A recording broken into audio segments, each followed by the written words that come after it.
오늘 맥주 감사절인데요. 우리가 감사의 절기를 지킬 때 감사할 이유가 무엇인가를 생각하잖아요. 우리는 기본적으로 하나님께 받은 은혜가 정말 크고 놀랍습니다. 무엇보다 그 은혜를 아는 것이 정말 중요하다 생각됩니다. 또 우리가 이 감사의 하나님의 은혜를 생각하고 또 하나님의 은혜로 살아갈 수 있기를 소망합니다. 제가 지난 주간에 집회를 가서 나누는 가운데 이런 질문을 했습니다. 예수 믿기 쉽습니까? 어렵습니까? 이렇게 물어봤습니다.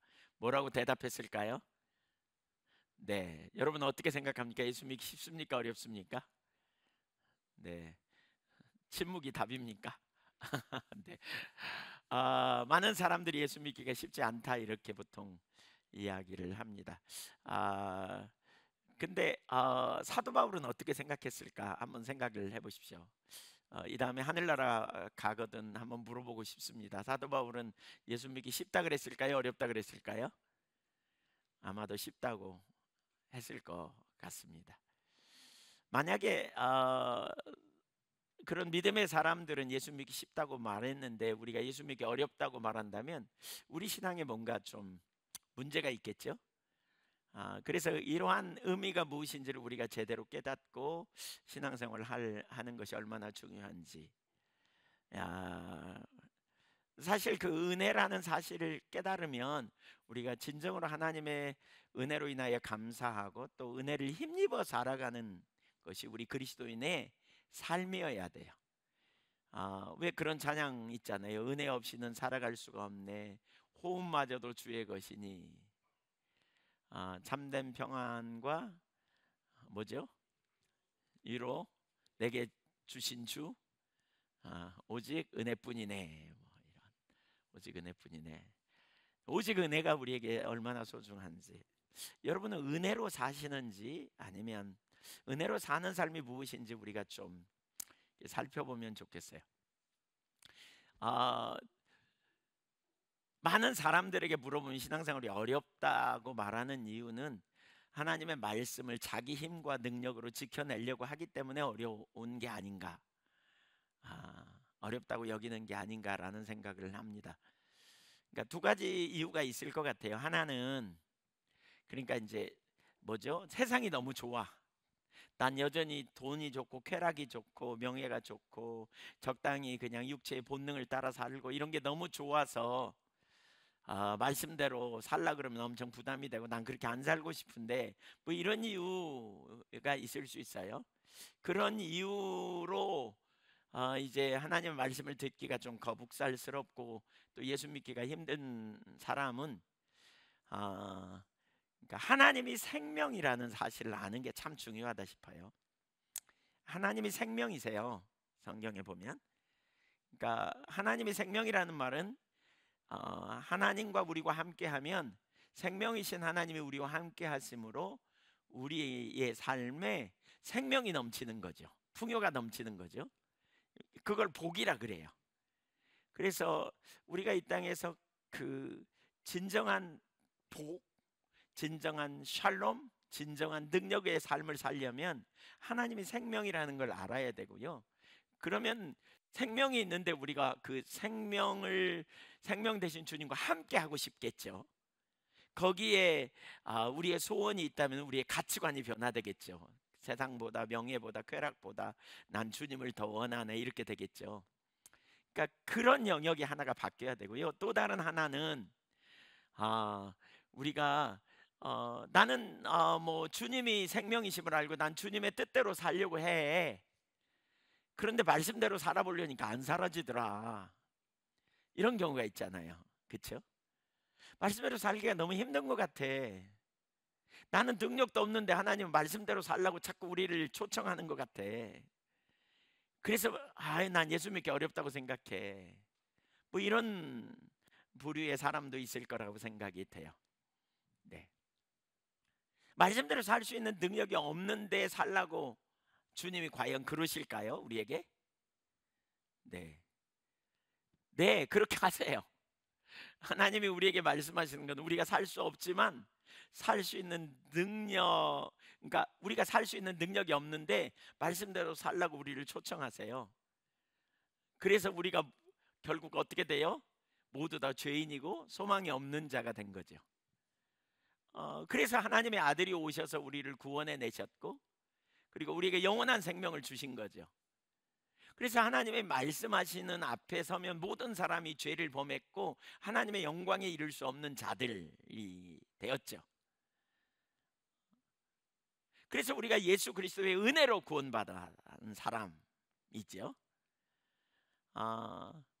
그러면 은혜로 구원받았는데 그 다음에 또 말씀대로 살아야 될까? 당연히 살아야 되죠. 우리를 살도록 우리를 초청하세요. 우리가 2주 전에 우리 신앙은 하나님과 동행하는 것이되 지속적인 동행이 필요하다, 이런 부분을 나눴잖아요. 지속적 동행이에요. 지속적 동행. 지속적으로 동행하지 않으면 우리는 하나님의 어떤 비전을 주셔도 그 비전을 중간에 잃어버리기도 하고, 또 우리가 믿는 하나님이 누구인지 잘 몰라서 놓치게도 되죠. 그래서 지속적 동행을 해요. 근데 지속적 동행을 하기 위해서 우리는 거룩하신 하나님과 동행하기 위해서, 거룩하신 하나님이 나와 동행하려면 거룩해야 돼 라고 말씀하시거든요. 내가 거룩하니 너희도 거룩하라.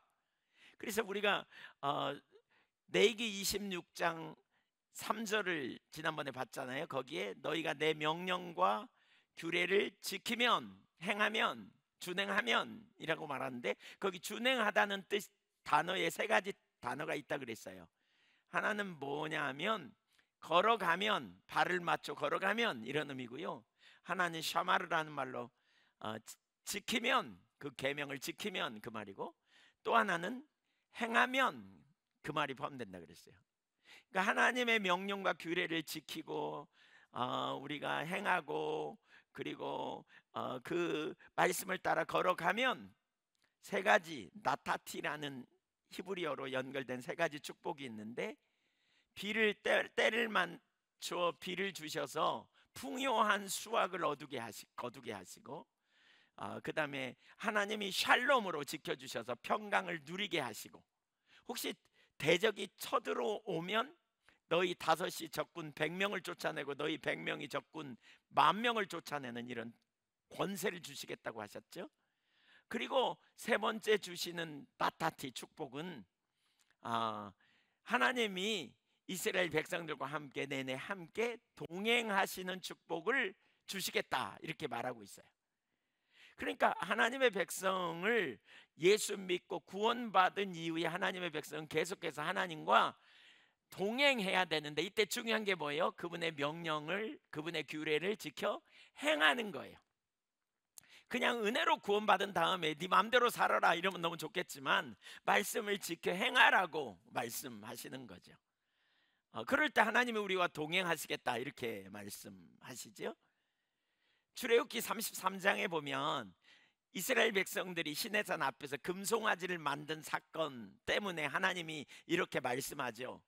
내가 약속의 땅 가나안을 너희에게 줄게. 내 천사를 보내서, 사자를 보내서. 근데 난 너희와 함께 안 갈 거야. 왜냐하면 너희가 목이 곧은 백성이라 내가 너희와 함께 가다 보면 너희가 다 광야에서 고집이 세서, 너희가 말을 우리 전라도 버전으로 말하면 징하게 안 들어서 너희를 내가 광야에서 다 진멸할 것 같아. 다 죽일 것 같아. 그래서 난 너희와 함께 안 갈 거야, 이렇게 말해요. 고집이 세고 말을 안 들으면 결국 어떻게 해요? 주님과 동행하는 삶이 불가능하다 그랬어요. 불가능하다. 그래서 하나님은 우리와 계속 동행하고 우리와 함께 하길 원하되 우리에게 명령과 규례를 주세요. 그래서 우리는 이 명령과 규례를 따라서 살아야 돼요. 그럴 때 우리가 주님과 지속적으로 동행해요. 자, 정리해보면 이렇죠. 우리는 구원을 뭘로 받았어요? 우리의 공로로, 주님의 은혜로 받았어요. 은혜 받은 이후에 우리는 거룩한 삶을 살아야 돼요? 안 살아야 돼요? 살아야 돼요. 주님은 살라 그래요. 살아야 돼요. 그러니까 근데 많은 사람들이 생각해 보니까 자기 안에 답이 없어, 능력이 없어, 말씀대로 살기가 너무 어려워. 그러다 보니까 어떤 결론을 우리 속에 내기가 쉬우냐면, 아, 말씀대로 살기 어려워, 예수 믿기 어려워, 이런 결론을 딱 내려요. 그래가지고 사람들이 말씀을 듣기 전부터 뭘 해야 돼 그러면 딴청을 부리기 시작하고, 듣는데 거북살스럽고 부담스럽게 여기는 가능성이 있어요, 없어요? 있어요. 많이 그럴 가능성이 있어요. 그래서 어떤 사람들은 예수를 믿고 은혜로 구원받았지만 실제 삶의 영역에서, 행위의 영역에서 주님의 말씀을 살아가기가 힘드니까 타협이 일어나요. 타협. 무슨 타협이요? 늙어서 믿을까? 뭐 이런 타협 있죠. 타협.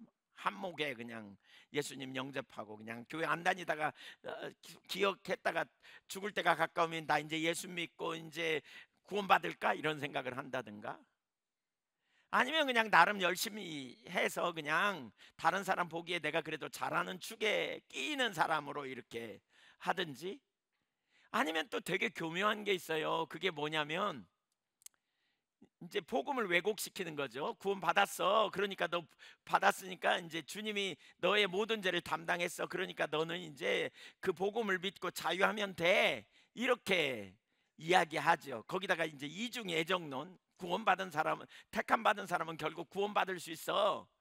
그러니까 잘못된 생각을 갖는 거죠. 그러니까 어떻게 죄지으면 회개하고 주님이 용서하셨음을 받아들이고 자유해. 하나님이 널 택하셨으면 넌 구원받을 거니까. 그래서 열심도 슬그머니 놓고 말씀대로 사는 것도 슬그머니 놓아버리고 타협하며 살아가는 이런 삶을 살아가는 사람들이 결코 적지 않은 거죠.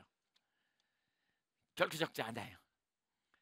근데 하나님의 의도는 우리와 동행하기 원하고 구원받은 하나님의 백성으로서 우리로 하여금 하나님만 하실 수 있는 크기의 일로 우리를 초청하세요. 자, 그렇다면 우리가 살 수 있는 길이 없는가? 그렇다면 하나님은 우리를 은혜로 구원해 놓은 다음에 우리의 능력으로 살라고 하시는가? 아니에요. 아니에요. 우리를 아시는 하나님은 우리를 구원해 내셨을 뿐만이 아니라 우리로 하여금 구원받은 이후에도 계속해서 주님의 능력으로 살아가도록 우리에게 힘을 주시는 분이세요. 그걸 뭐라 그러냐? 은혜로 사는 삶이다, 이렇게 말해요. 그러니까 은혜로 사는 삶이 안 되면, 은혜로 사는 삶이 뭔지 모르면 우리는 신앙생활이 어려울 수밖에 없고 하나님의 말씀이 부담스러울 수밖에 없고, 은혜로 사는 삶이 아니면 우리 주님의 능력을 의지하여 그야말로 익사이팅한 주님이 주시는 그러한 권능 아래서 정말 능력 있는 삶을 살아가는 것이 불가능하다는 거예요. 우리 지난주에도 살폈잖아요. 최근에 하나님이 우리 교회 가운데 주신 비전을 얘기하면서 여러분에게 하나님이 거룩한 삶으로 초청하신다는 마음을 많이 주셨대요. 그런 표현을 여러분이 해요. 하나님은 정결한 신부로 교회를 세우기 원하는데, 그건 교회적으로 우리가 거룩한 삶으로 살아가도록 우리를 초청하시는데, 이 거룩한 삶을 살기 위해서는 특별히 은혜에 의한 삶을 알지 못하면 절대로 거룩한 삶을 살기가 어려워요. 옆에 사람 한번 축복해 주세요.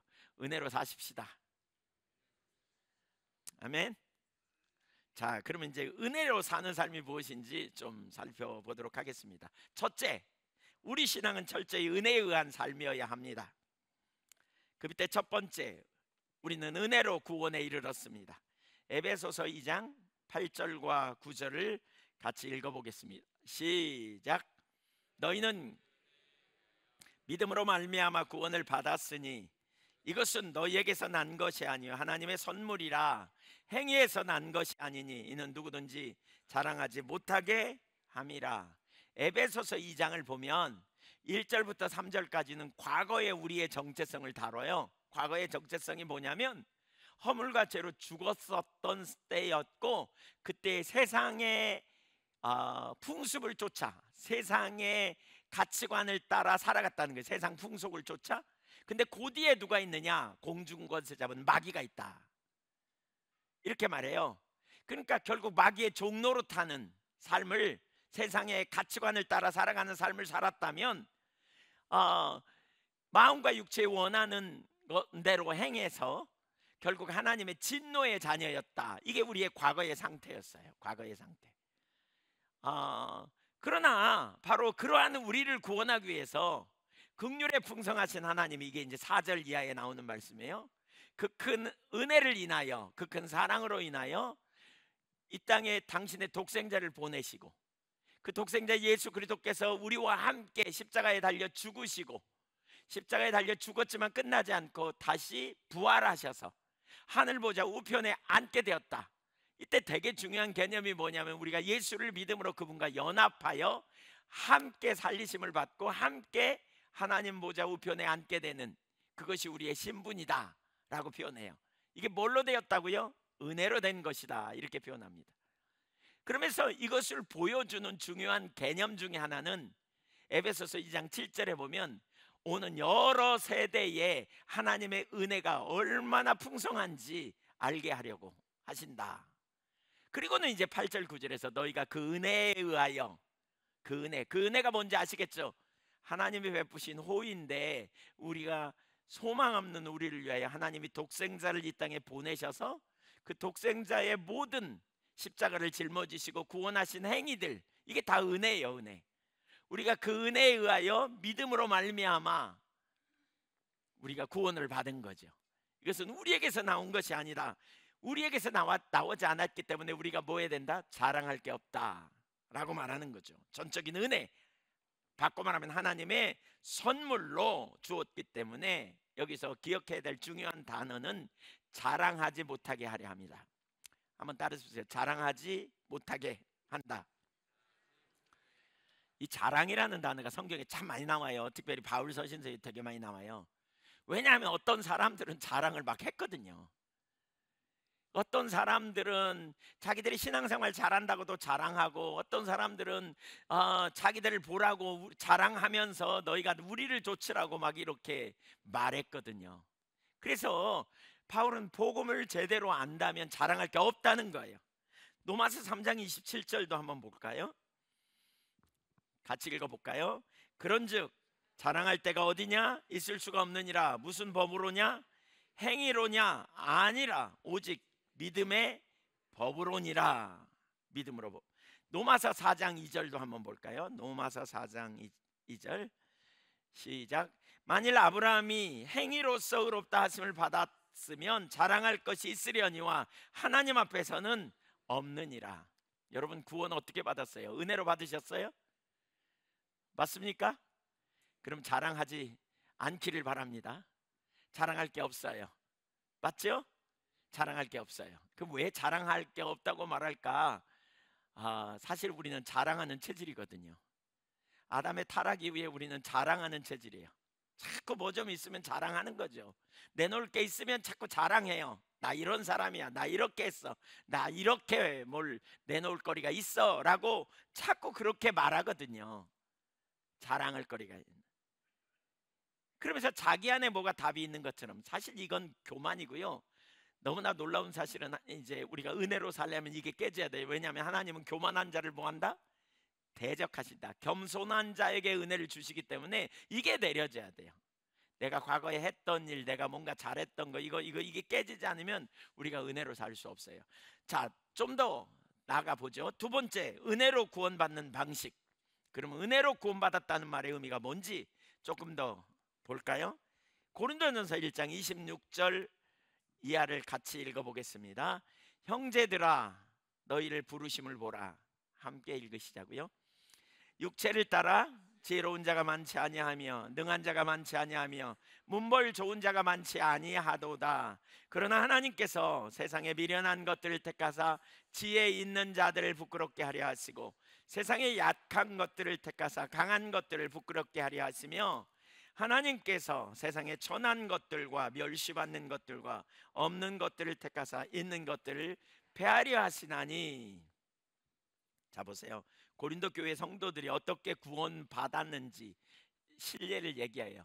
그러니까 고린도전서 1장 18절 이하를 보면, 십자가의 도가 멸망하는 자들에게 미련하고 구원을 얻는 우리에게는 하나님의 능력이다. 그래서 십자가는 하나님의 지혜와 능력이다. 이걸 고린도전서 1장 18절 이하에 얘기하다가 그 실례를 들어 지금 설명하고 있어요. 실례를 들어서. 그러니까 하나님이 이루신 구원은 인간의 지혜와 인간의 능력으로 이룰 수 없는 일이라는 거예요. 그러면서 너희 중에 택함 받은 자들을 한번 봐라. 그러면서 누구를? 세상의 기준으로 볼 때 미련한 자, 약한 자, 천한 자, 멸시받는 자, 없는 자들을 택하셔서 세상적으로 볼 때 지혜 있는 자, 강한 자들, 있는 자들을 부끄럽게 하려고 하셨다, 이렇게 말하고 있어요. 그러면서 29절에 또 나오죠. 그렇게 하신 이유가 어디에 있는지. 시작. 그러니까 뭐 똑똑해서 자기가 이뤘다 이런 사람 안 된다는 거죠. 이렇게 하지 않는다는 거예요. 예. 왜냐하면 전적인 은혜였기 때문에. 그러면서 그 은혜가 구체적으로 어떻게 작동했는지 30절에 다시 한번 보여주죠. 여기서 세 가지를 볼 수 있거든요. 너희는 하나님으로부터 나서, 이건 뭘 의미하냐면요, 은혜로 구원받았다는 거예요. 너희는 전적인 은혜로, 하나님의 전적인 은혜로. 예, 조금 이따 보면 알겠지만 존 웨슬리는 뭐냐, 인간이 구원받는 모든 과정이 은혜로 된 거다. 그러면서 그 구원받기 이전에 선행 은총이 선행적 은혜가 작동한 거고, 구원받는데 칭의의 은혜가 작동하고, 구원 받은 이후에 성화의 은혜가 작동해서 우리 성도들을 변화시키고 이끌어 가신다, 이런 표현을 해요. 그러니까 너희는 하나님으로부터 나서 그리스도 예수 안에 있고, 그런데 이건 예수님과의 친밀함, 예수 그리스도의 친밀함, 관계가 새롭게 되어짐을 의미하고요. 그 다음에 예수는 하나님으로부터 나와서 우리에게 지혜와 의로움과 거룩함과 구원함이 되셨다. 이게 무슨 얘기예요? 바꿔 말하면 예수님으로 말미암아 너희가 살게 됐고, 예수님으로 말미암아 너희가 승리하게 되고, 예수님으로 말미암아 하나님의 자녀가 되고, 예수님으로 말미암아 너희가 어둠에서 빛으로 사단에서 하나님 나라로 옮겨지게 되었다. 전적인 누구의 은혜로? 예수 그리스도의 공로로, 예수 그리스도가 치른 그런 우리의 모든 저주를 담당하신 그 결과로 우리가 그렇게 되었다. 그러므로 혹시 너희 중에 자랑할 게 있다면 이제 이런 삶을 살아야 된다. 그게 31절이에요. 31절 시작. 기록된 바 자랑하는 자는 누구 안에서요? 주 안에서. 주 안에서. 이게 구약 예레미야 9장 24절에 나오는 말씀의 성취거든요. 그러니까 자랑하는 자는 주님 아는 것, 명철하여 주님 아는 것과 사랑과 공의와 정의를 행하는 자인 줄 깨닫는 것이다. 예레미야 9장 24절에 보면 이렇게 말하고 있어요. 그러니까 주님을 알므로, 주님 알므로 승리를 이루고, 주님 알므로 능력 있는 삶을 살고, 주님 알므로 자유케 되고, 그 바로 주님을 알므로 얻어지는 결과로 말미암아 내 삶의 지금 모든 영역이 은혜로 되어진 거다. 지금 그 얘기하는 거예요. 은혜로 얻어졌다. 은혜로 구원받은 자, 은혜로 살아가는 자들의 모습. 자기 자신에 대해 뭐 할 게 없다? 자랑할 게 없다. 왜? 주님의 은혜요 공로이기 때문에 그렇다라고 말하는 거죠. 그래서 바울 사도 자신이 십자가만 자랑한다는 표현을 반복적으로 쓰는데, 예를 들면 갈라디아서 6장 14절 한번 읽어보죠. 우리 주 예수 그리스도의 십자가 외에 자랑할 것이 없다. 왜? 그리스도로 말미암아 내가 세상에 대하여 십자가에 못 박히고 내가 또한 세상에 대하여 그러했다. 그러니까 우리 그리스도인의 특징은 주 안에서 자랑하는 거예요. 빌립보서 3장 3절에도 참 그리스도는 하나님의 성령으로 봉사하고 그리스도 예수로 자랑하고, 그러니까 예수로 자랑하는 거예요. 이것이 의미하는 바가 뭐예요? 예, 아담이 타락한 이후에 인간은 자기를 과신하는 경향이 있고, 자기가 좀 잘하면 우월시, 못하면 죄책감 많이 나눴죠. 예. 그러나 이제 그렇게 자기 힘으로 살아가는 영역이 우리 가운데 처절하게 내려져야 된다는 거죠. 그러니까 우리가 여전히 예수 믿고 난 이후에도, 오늘날에도 진짜 많은 사람이 여전히 예수 믿기 어렵다고 말하는 이유는 여전히 내 힘으로 말씀을 지키려고 하다가 안 되니까 어렵다고 말하는 거예요. 저는 이게 이제 우리가 이게 선명하게 보여야 돼요. 이게 보여야 돼요. 이게 하나님 자원의 삶이에요.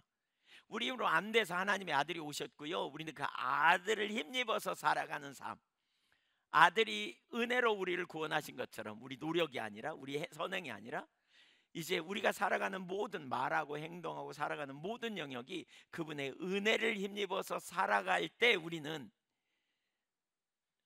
쉬웠다고 말할 수 있다는 거죠. 예를 들면 한번 보세요. 여러분, 우리가 어린 아이에게 너 이거 좀 해라 이렇게 말하면서 저 못해요, 제가 어떻게 이걸 다 해요, 염려하지 마, 내가 같이 해주고 내가 도와줄게, 이렇게 얘기해요.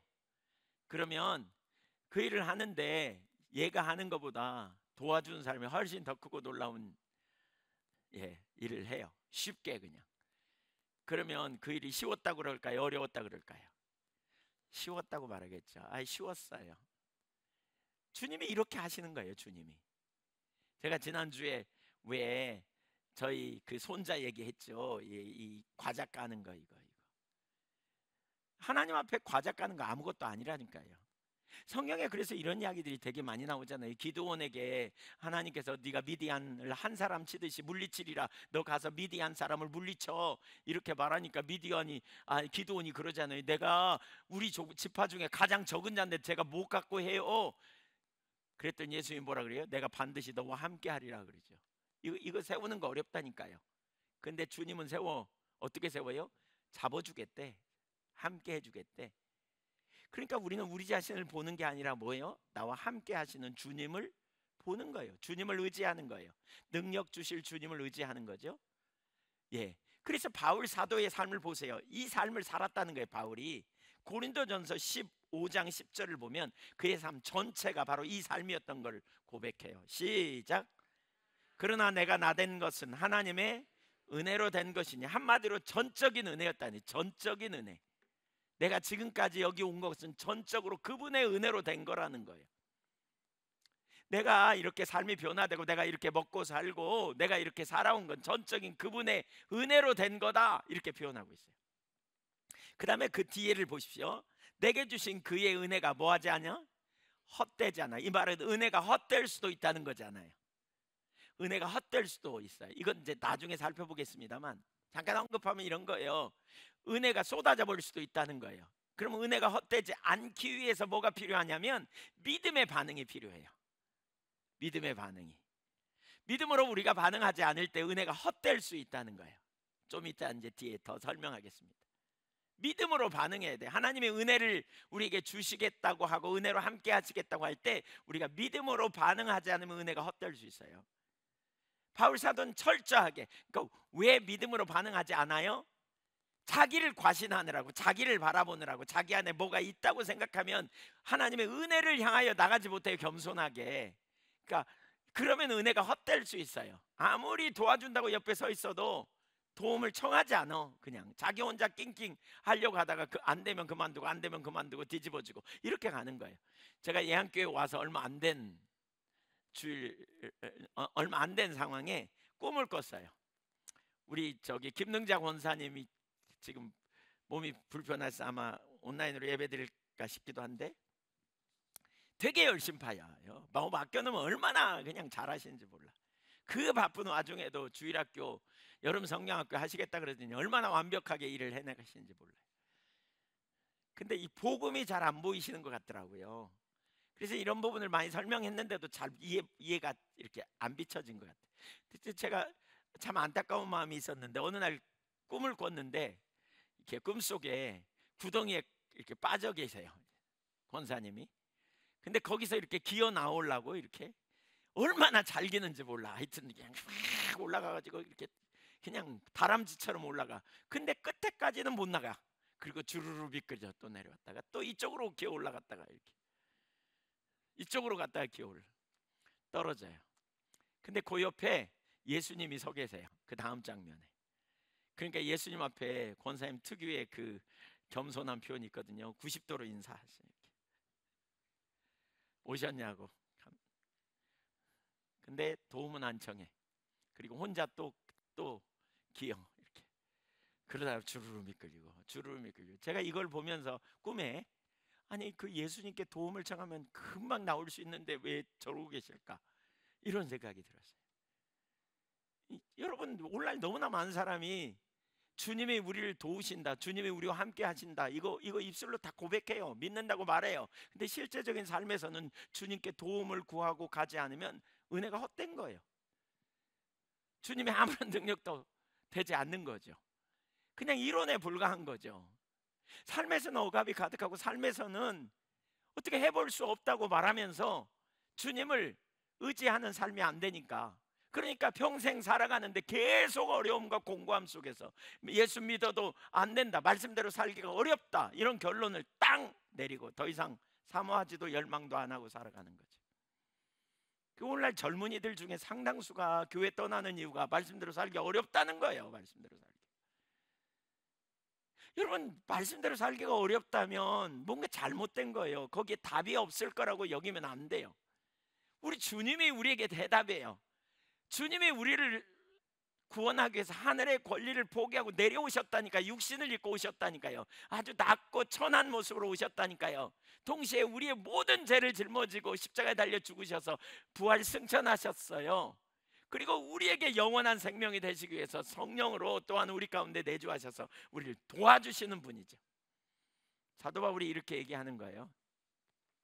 은혜를 잘못 이해하면 아무 일도 안 할 것처럼 생각해요. 근데 거기 고린도전 15장 10절을 다시 올려줘 보세요. 거기 뭐라 그랬어요? 내가 모든 사도보다 더 많이 수고했대요. 일했어. 일을 안 하는 게 아니에요. 여러분, 은혜가 함께하면 가만히 있어도 뭐가 된다, 이게 아니에요. 해요. 그러나 어떻게 해요? 주님이 도우셔가지고 이 일을 쉽게 하는 거예요. 그냥 일을 쉽게 하는 거예요. 아무리 봐도 내가 할 수 있는 일이 아니야. 이건 내가 이룬 일이 아니야. 근데 놀라운 열매가 막 거기 나타나는 거죠. 왜? 주님이 함께 하시니까. 이게 은혜에서 한 삶이에요. 내가 남보다 더 많이 수고했대.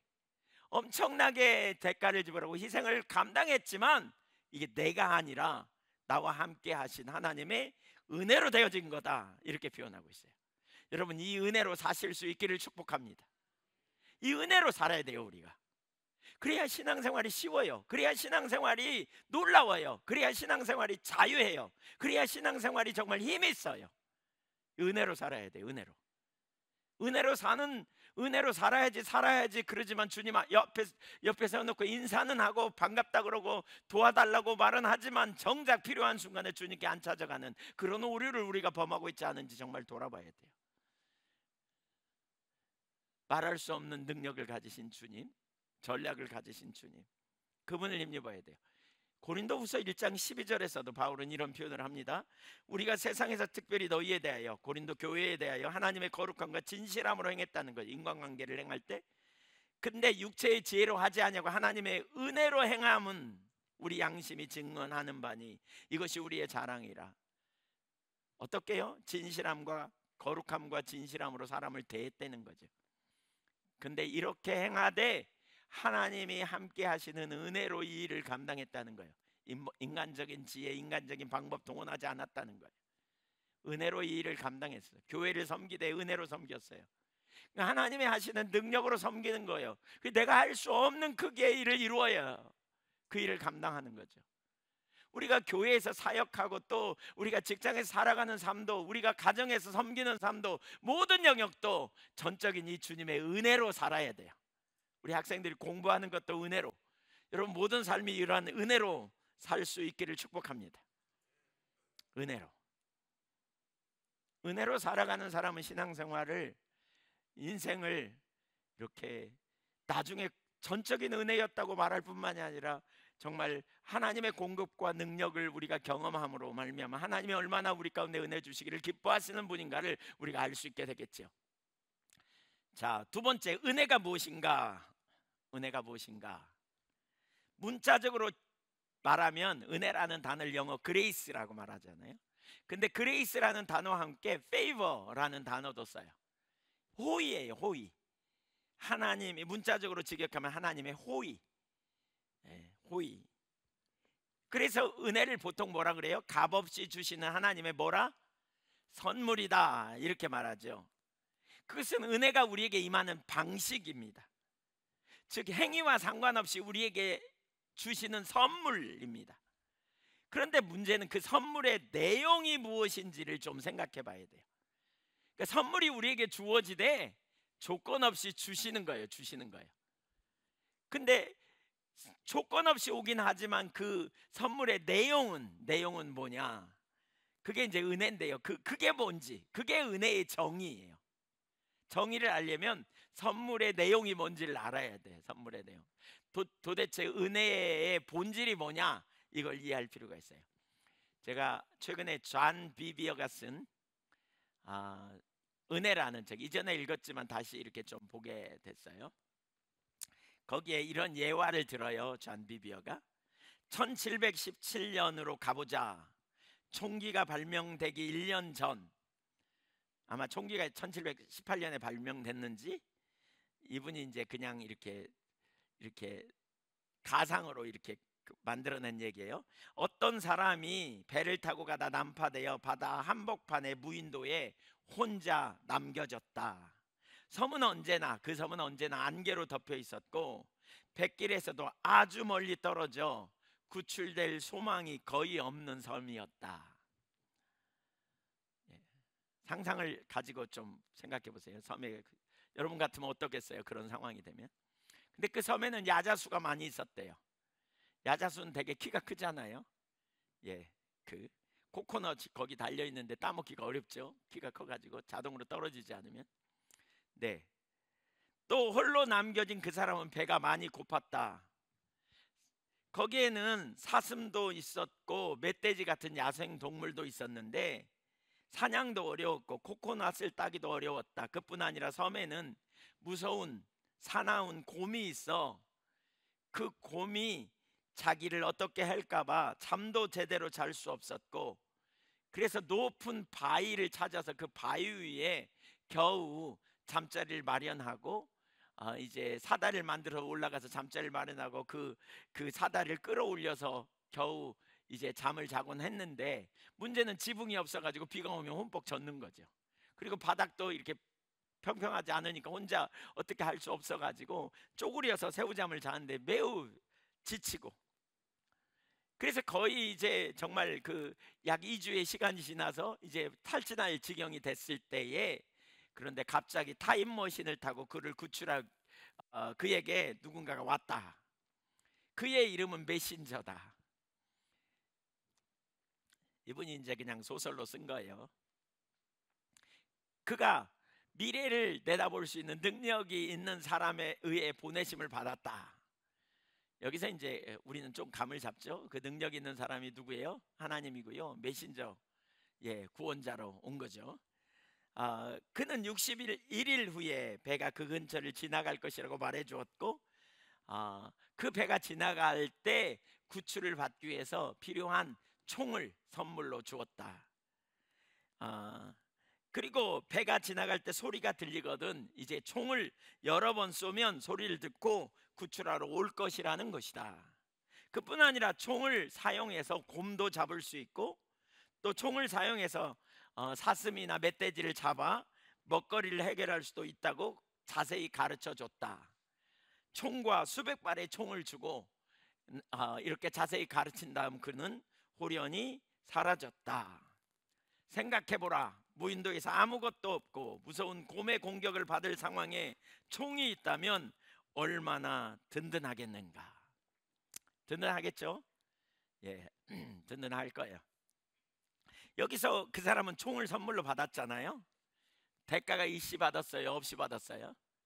은혜로 받은 거예요 이게. 그렇죠? 그를 긍휼히 여겨서 그냥 거저 값없이 주는 선물이었어요. 이때 총이 값없이 주시는 선물로 받았지만 총이 곧 은혜는 아닌 거죠. 총이 뭐예요? 생존을 위해 그가 그에게 주어진 강력한 무기죠. 그것을 통해서 무인도에 있는 그가 살아낼 수 있는 중요한 능력인 것이지요. 은혜도 하나님의 선물로 우리에게 호의로 주어진 것이지만 그 은혜의 본질은 바로 다른 거라는 거죠. 그 자체가 아니라는 거죠. 그렇다면 그 은혜가 구체적으로 무엇인지 우리가 생각해 봐야 되는데 존 비비어가 그러면서 이렇게 존더반 출판사, 미국의 그 기독교 출판사 중에 가장 큰 출판사 중에 하나가 존더반 출판사라 그러는데 거기서 나온 성경 용어 백과사전에 은혜의 정의를 이렇게 소개해요. 한번 같이 보면 좋겠습니다. 한번 읽어볼까요? 은혜는 우리에게 의를 전가시켜 하나님 앞에 서게 할 뿐 아니라 그 이상의 일까지 하게 하는 역동적인 뭐라고요? 역동적인 뭐예요? 힘. 은혜는 힘입니다. 그래서 은혜는 우리의 실생활에도 영향을 준다. 하나님이 우리 안에 능력을 주셔서 우리의 무력감을 극복하게 하시는 것이 은혜의 특징이다. 그래서 이 은혜로 함께하면 무력감을 극복할 수 있어요. 우린 무력하잖아요. 말씀대로 살 수 있는 능력도 없고, 어떤 문제를 해결할 능력도 없고, 그 일을 처리할 수 있는 지혜도 없고, 근데 은혜로 함께하면 이겨낼 수 있다는 거예요. 사실 이건 존더반 출판사의 이 성경 용어 백과사전보다 훨씬 더 빨리 이렇게 정의를 내린 사람이 있어요. 누구냐면 존 웨슬리예요. 존 웨슬리가 이렇게 말했어요. 은혜를 뭐냐? 한번 따라서 보세요. 하나님의 임재의 능력. 우리와 함께 하셔서 그 말씀대로 살 수 있도록 도우시는 임재의 능력이라고 말해요.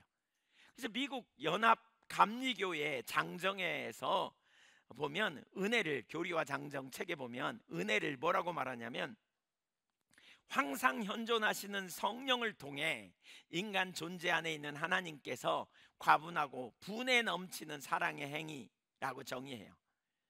그러면서 은혜를 뭐라 그러냐? 인간의 마음과 공동체 그리고 피조물 전체를 창조하고 치유하고 용서하고 화해하고 변화시키는 하나님의 임재, 하나님의 임재가 은혜라는 거예요. 하나님의 임재, 함께 하시는 거죠.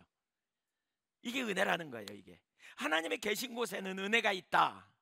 은혜는 피조물을 존재하게 하고, 은혜는 인류를 탄생시켰고, 신성한 형상을 주었고, 예수 그리스도 안에서 우리를 구속했고, 모든 창조물을 연민과 정의, 관대함과 평화의 하나님의 통치 영역으로 항상 변화시키고 있다.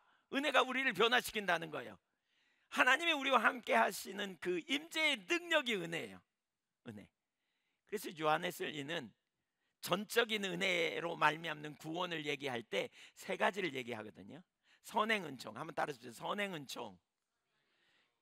그러니까 건물의 현관에 해당되는 것처럼 건물에 들어가도록 우리에게 은혜를, 선행, 미리 주시는 은혜를 부어주신다는 거예요. 그래서 우리 양심의 죄를 깨닫게 하고, 우리 양심에 이대로 살면 안 되는데 내가 심각하구나, 내가 문제가 있구나, 이런 걸 깨닫는 게 선행은혜예요. 선행은혜. 누군가를 통해서 나로 하여금 교회로 이렇게 인도함을 받는, 이렇게 다 선행은혜. 미리 하나님이 우리 구원받기 전에 베푸시는 은혜가 있다는 거예요. 그 은혜로 우리가 현관에 들어갈 수 있게 된다는 거죠. 그 다음에 두 번째, 칭의의 은혜가 있어요. 칭의의 은혜. 이건 뭐냐? 우리를 하나님과 화해시키는 거예요. 어떻게요? 내가 죄인임을 인정하고 예수를 믿음으로 말미암아, 그리고 우리를 그리스도의 몸에 통합시켜, 그래서 온전함을 향한 여정으로 우리를 인도하시는 것, 이게 칭의예요. 세 번째, 성화의 은혜가 있어요. 성화. 지속적으로 우리를 그리스도의 형상으로 회복하고, 우리 마음과 행동과 관계 속에서 하나님의 사랑을 우리에게 알려줘서 우리를 격려하여 말씀대로 살 수 있도록 도우시는 능력, 이게 성화의 은혜예요. 그래서 한마디로 말하면 우리 그리스도인은 은혜로 사는 거예요. 처음부터 끝까지. 이게 존 웨슬리가 말하는 세 가지 은혜를 얘기해요. 그러니까 이런 얘기예요. 우리보다 앞서 행하시는 하나님의 값없는 은혜. 우리가 알기도 전에 우리보다 앞서 행하시는 하나님의 값없는 은혜. 그 은혜가 우리를 하나님의 형상으로 회복하고 온 우주를 예수 그리스도 안에서 하나님의 영역으로 변화시키기 위해 우리와 항상 함께 일하고 계시는 역사, 이게 은혜라는 거예요. 우리 안에서 능력을 가지고 일하시는, 얼마나 놀라운 일이에요. 하나님의 능력이 우리 안에서 계속 일하고 계신다는 거예요. 역사예요. 구원만이 아니고요, 이 세상에서 하나님 백성답게 제대로 살 수 있도록 하는 능력, 말씀대로 살 수 있도록 우리를 부르실 뿐만 아니라 능력을 주셔서 우리로 하여금 그 말씀을 이루게 하시는, 고아처럼 버려두지 않으려고, 그렇죠? 하나님의 형상으로 우리를 날마다 새롭게 하시는 그 능력, 이게 은혜라는 거예요. 그 능력, 구원받은 것도 이 능력 때문이라면, 이 은혜의 능력이라면 지금 살아가는 것도 바로 이 은혜의 능력이라는 거예요. 그래서 바울 사도가 에베소서 1장 17절에 보면 기도하잖아요. 우리 그 기도 17절부터 19절까지 한번 읽어볼까요? 제가 17절, 여러분 18절.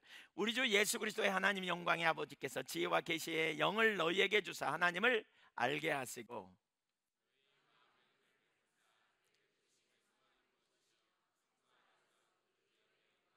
20절은 같이 읽어볼까요? 시작. 그의 힘의 유력으로 역사하심을 따라 믿는 우리에게 베푸신 능력의 지극히 크심이 어떠한 것을 너희로 알게 하시기를 구하노라. 그의 힘의 유력으로 역사하심을 따라 믿게 된 우리에게 베푸신 그 능력의 지극히 크심, 그 능력의 크심이 지금도 우리와 함께 하는데 그 능력이 어떤 것인지 알게 되기를 원한다는 거예요. 여러분, 그 능력이 저와 여러분 안에서 역사하십니다. 뭘로요? 은혜로요. 아멘. 이게 은혜입니다. 은혜. 그 능력이 20절에 보면 예수님을 죽은 자 가운데 살리신 능력이에요. 죽은 자 가운데서 예수님을 살리신 능력, 그 능력이 우리 안에 있다니까요. 어떻게요? 우리로 하여금 하나님 백성답게 살도록 능력도 주시고 우리에게 길도 내시고 필요도 채우시고 힘도 주시고 전략도 주시고. 아멘. 그 능력을 우리는 구하며 그 능력을 의지하며 살아가는 거예요. 그 능력을. 그래서 고린도후서 4장 7절에 보면 이런 고백을 해요. 이 고백, 우리가 이 보배를 질그릇에 가졌다. 우리는 질그릇 같은 존재, 약해요. 우리는 약한 거, 무지한 거, 이런 존재요. 그러나 보배를 가졌어요. 이는 능력의 힘이 큰 것이 우리에게 있지 않고 하나님께 있음을 알게 하려고, 하나님이 능력으로 우리 안에 와 계신 거죠. 능력의 힘이 크신 능력이. 그러니까 나는 질그릇 같지만 우리 주님은 보배야. 능력을 가지셨어. 능치 못함이 없어. 이걸 알기 때문에 4장 8절, 환경 속에서 우리가 일어나는 경험, 우리 사방으로 우겨쌈을 당해서 그 어려울 때 답답한 일을 당해도 그러나 낙심하지 않아. 왜냐하면 이 능력이 우리에게 있으니까. 이 능력이. 그래서 14절 보세요. 14절 띄어서 한번 읽어보세요. 시작. 주 예수를 다시 살리시니가 예수와 함께 우리도 다시 살리사 너희와 함께 그 앞에 서게 하실 줄을 아노라. 여러분 기억하십시오. 우리가 얼마나 그리스도 안에서 얼마나 우리가 정말 복된 신분을 가진 건지. 우리가 하나님의 자녀잖아요. 아버지와 자녀의 관계를 성경에서 말할 때 항상 기억할 것은 우리가 아버지의 자녀로서 유업을 받을 자라는 개념이에요. 하나님의 유업을 우리는 누리는 거예요. 그 상속을 누리는 거예요. 예수님이 하나님의 맏아들로서 상속을 받았고요. 우리는 예수님과 함께 하나님의 유업을 이 땅에서 누리는 거예요. 그 주님의 능력으로 우리가 살아가는 거 하나님의 자녀로서 너무나 당연한 일이에요. 주님이 우리의 지혜가 되시고 주님이 우리의 길이 되시고 생명이 되신 것 너무나 당연한 일이라는 거예요. 여러분 입을 넓게 열으십시오. 주님이 우리에게 길을 내실 것입니다. 우리에게 능력을 부으십니다. 눈을 높이 들어 이 믿음의 주여 온전케 하신 예수를 바라보고 때를 따라 돕는 은혜를 달라고 우리가 믿음으로 구하는 겁니다. 적극적으로. 자동적으로 이것이 우리 가운데 올 거라고는 기대감을 내리고요. 믿음의 행동이 우리에게 필요해요. 믿음의 행동. 뒤에 좀 더 나누겠습니다만 그 능력으로 우리가 살아야 되는 거예요. 그 능력으로 우리가 하나님을 기쁘시게 할 수 있을까요?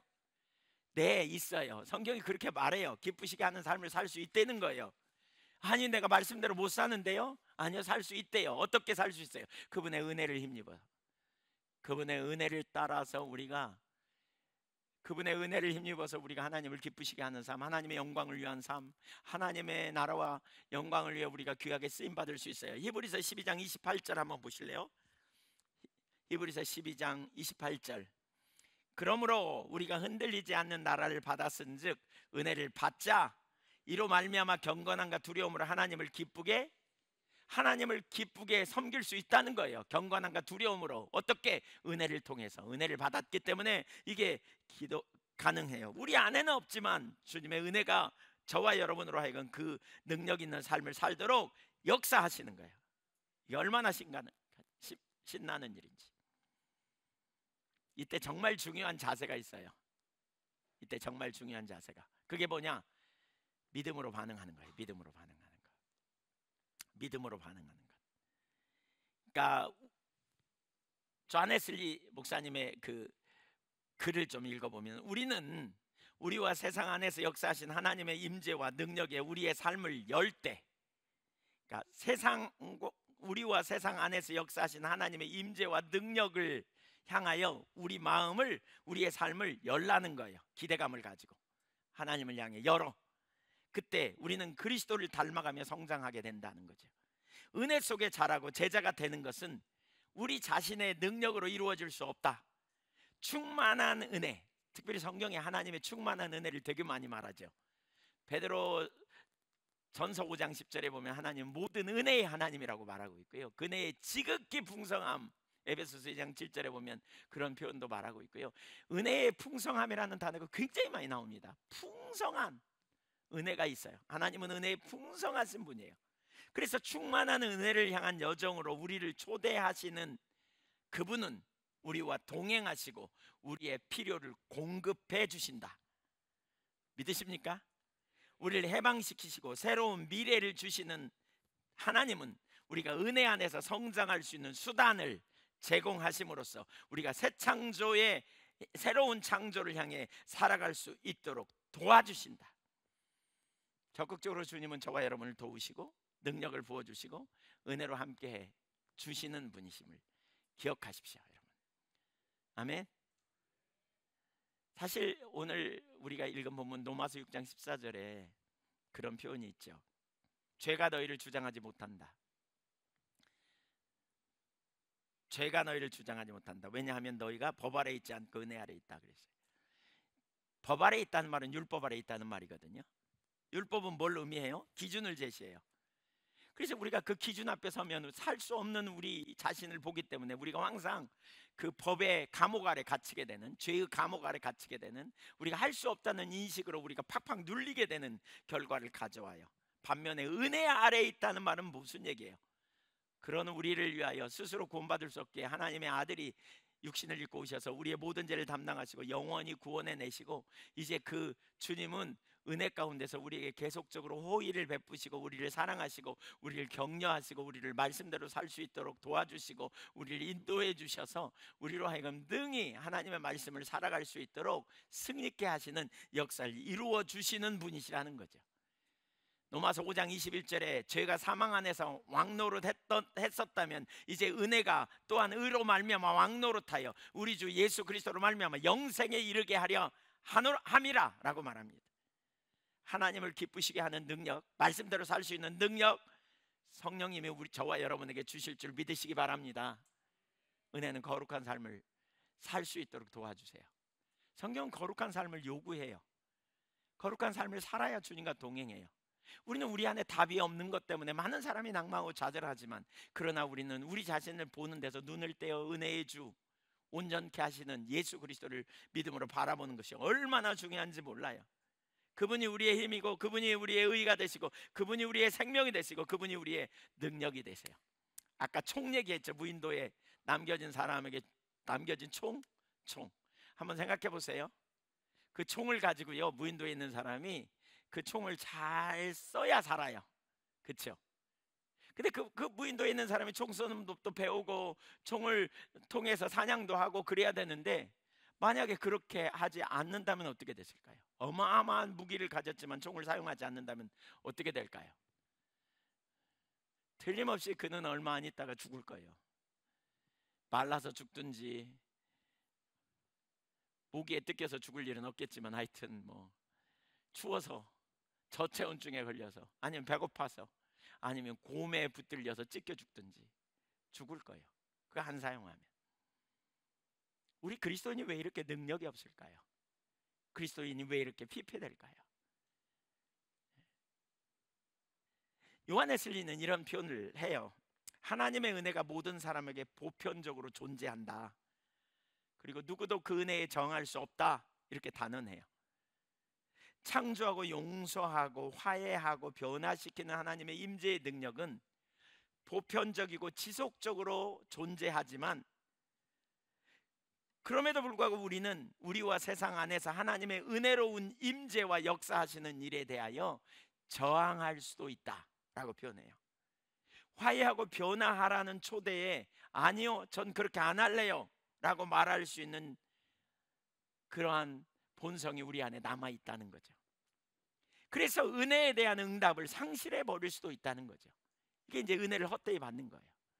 그로 인해 타락하거나 하나님의 은혜로부터 멀어질 수 있다고 단언합니다.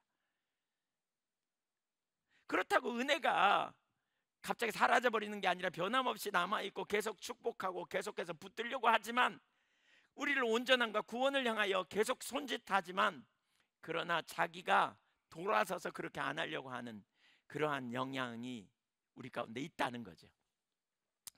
이걸 이제 예정론, 이중 예정이냐 자유의지냐, 이걸 이제 얘기하는 거죠. 이 부분에 대해서. 그러니까 그 차이예요. 하나, 이제 칼빈주의와 웨슬리안 주의의 차이가 이 부분입니다. 이 부분. 인간의 자유의지가 있냐 없냐, 요 영이. 근데 이제 요 영역을 얘기해요. 인간의 은혜를 거부하지 않고 이렇게 받아들인다, 이렇게 얘기하거든요. 칼빈주의 입장에서는. 근데 인간의 그러한 은혜를 저항하게 된다는 거죠. 저항할 수 있다는 거죠. 그래서 아니오라고 말함으로 그 은혜를 헛되이 여기는 자를 쏟아내 버릴 수 있다, 이렇게 지금 표현하는 거죠. 사실 우리가 우리의 삶의 정황을 보면 그러한 자리로 우리도 모르는 순간에 얼마나 쉽게 우리가 갈 수 있는지 인식하는 게 되게 중요한 것 같아요.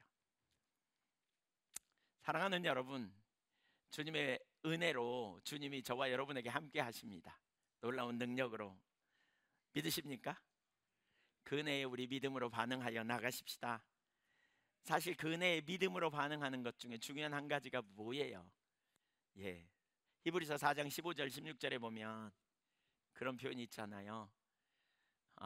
뭐죠? 그는 우리의 연약함을 동정하지 못하실 리가 아니요 우리와 한결같이 시험을 받으셨으되 그는 죄는 없으시다. 그러면서 16절에 그러므로 우리는 긍휼하심을 받고 때를 따라 돕는 은혜를 얻기 위하여 은혜의 보좌 앞에 담대히 뭐하라? 나가라. 담대히 은혜를 얻기 위하여 나가라.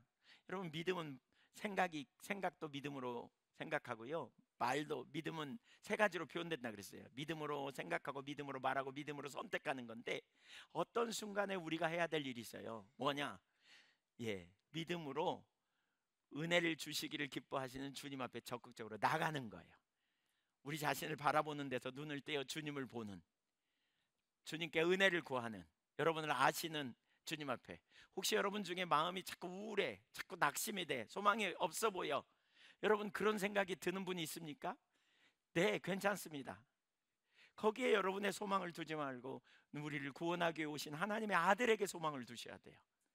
그 아들이 우리를 하세요. 그 아드님이 우리를 도우세요. 하나님께서 우리를 능히 이기게 하시고 우리에게 앞날의 소망으로 우리에게 가장 좋은 걸 주실 줄 신뢰하고 나가야 돼요. 때를 따라 없는 은혜를 구하며 이렇게 적응해 가는 거예요. 지금 여러분이 능력이 없어서 아무 일도 못할 것 같으세요? 지금 여러분에게 능력이 없어서 지금 여러분 위급한 상황에 있으세요? 그대로 나가세요. 그대로. 이게 나라고. 그러나 주님, 제게 은혜가 필요하다고. 이 순간에 주님이 감당치 못할 시험 당하면 허락지 아니하신다 그랬잖아요. 피할 길 내신다 그랬잖아요. 하나님, 피할 길을 달라고, 전략을 달라고, 능력을 달라고, 저를 아신 하나님, 제게 은혜를 부어달라고. 누구도 도울 수 없지만 주님이 저를 위해 오셨고 저를 사랑하셔서 십자가에 달려 죽으셨는데, 저에게 길이 되신 주님, 제게 은혜로 함께 해주세요. 제게 능력으로 함께 해주세요. 이렇게 우리는 믿음으로 구하는 거예요. 은혜를 힘입기 위해서 나 자신의 능력이 아니라 그분의 능력을 의지하는 거예요. 그래서 되게 중요한 한 가지가 있어요. 하나님은 겸손한 자에게 은혜를 주신다 그랬어요. 하나님은 교만한 자를 대적하신다 그랬어요. 그래서 겸손의 자리에 자꾸 가야 돼요. 그 겸손을 기억하기 위해서 우리가 십자가를 기억해야 돼요. 어떻게 구원받았는지, 내가 어떻게 예수 믿고 구원받았는지. 전적인 은혜였고요, 은혜로 구원받은 자는 은혜로 살아야 될 것을 항상 기억하고 항상 겸손함으로 나가십시오. 고린도후서 9장 8절에 하나님이 능히 모든 은혜를 너희에게 넘치게 하신다. 저는 이 구절이 얼마나 좋은지 모르겠어요. 고린도후서 9장 8절 한번 올려줘 보세요. 한번 읽어볼까요? 하나님이, 시작, 능히 모든 은혜를 너희에게 넘치게 하시나니 이는 너희로 모든 일에 항상 모든 것이 넉넉하여 모든 착한 일을 넘치게 하리 하심이라. 여러분, 그 넘치는 은혜를 받아서 넘치게 우리가 섬기는 거예요. 넘치게 사는 거예요. 넘치게 사는 거예요. 약간의 은혜가 아니에요. 조금 물방울 떨어지듯이 오는 은혜가 아니에요. 모든 은혜를 넘치게 하신대.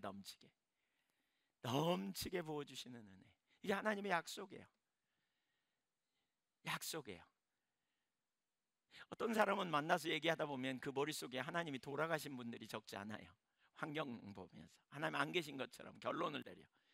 여러분, 우리는 그런 불신함 확 몰아내자고요. 다 몰아내고요, 살아계신 주님 넘치도록 모든 은혜를 넘치게 부어주시는, 그래서 모든 일에 항상 모든 것이 넉넉하여 착한 일을 넘치게 하도록 도우시는 주님의 능력을 힘입어 살아가는 저와 여러분이 되기를 소망합니다.